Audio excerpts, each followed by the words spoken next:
All right, we know that residential assisted living is not going anywhere. This is the wave of the future. It is recession proof. There's such a demand for it. Our population is aging. It's here to stay. So let's talk for a few minutes about some education around this and some misconceptions that are really out there and that people have about the residential assisted living industry. All right, so misconception number one is that residential assisted living, we're going to be calling them RAL homes, are just like nursing homes. So the misconception is that RAL homes are just like nursing homes. So not true. For one, RAL homes are more personalized, they're family oriented, they're smaller, they're very intimate, they're cozy. They're also usually private pay.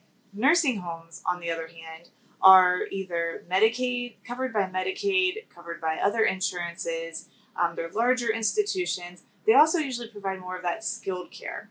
And RAL homes are more of the non-skilled care and really just taking care of like the daily living, those activities of daily living, the eating, the grooming, the bathing, the regular activities, where nursing home, again, is focused more on those skilled services like tube feeds or IVs or rehab, other aspects like that. So huge difference there in what they actually are.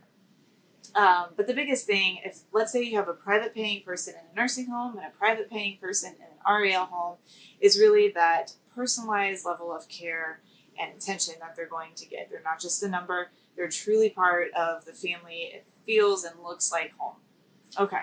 Misconception number two is that an RAL business requires extensive medical training. And it definitely does not. You know, if you're going to be an RAL owner, I've seen people do this from all walks of life, whether they have past experience in business or medical experience, clinical experience, or none of the above, and they come from just corporate America.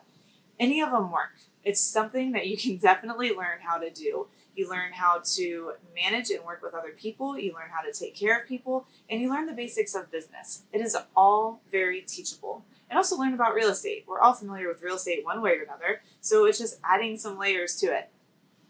You definitely do not have to be a medical expert in order to be successful in this business. I've seen it happen time and time again. Is it helpful when you're in the clinical setting and you're taking care of people and you're speaking that language? Sure, it's definitely helpful, but it's not a make you or break you type of thing. All right, misconception number three is that residential assisted living homes are only for the elderly. Now, when we talk about RAL homes, a lot of times people think immediately that they're a group home.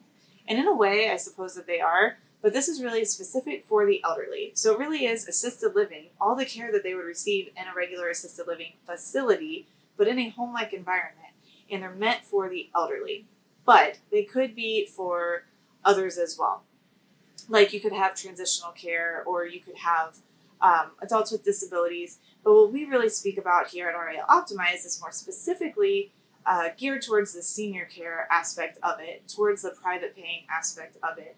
But yes, there are a lot of misconceptions though about that. And you actually, as the owner, you get to choose what age limit you have. Now, different states have different regulations with that. Some might have a cutoff at 50 or 60 or 65, but other states do not. And other licensors do not. So you could be able to take whoever you want, kind of what fits into your business model. So it's really great that there are so many options out there, and that you can do this. No matter who you are that's listening to this right now, you can do this if it's something that you really want to do, and you are really having this passion for serving others, helping out those less fortunate than you, needing this extra care, that you can help them and provide a great living environment, great, compassionate, dignified life. So, thank you so much for listening to some of the misconceptions about RAL, residential assisted living ownership.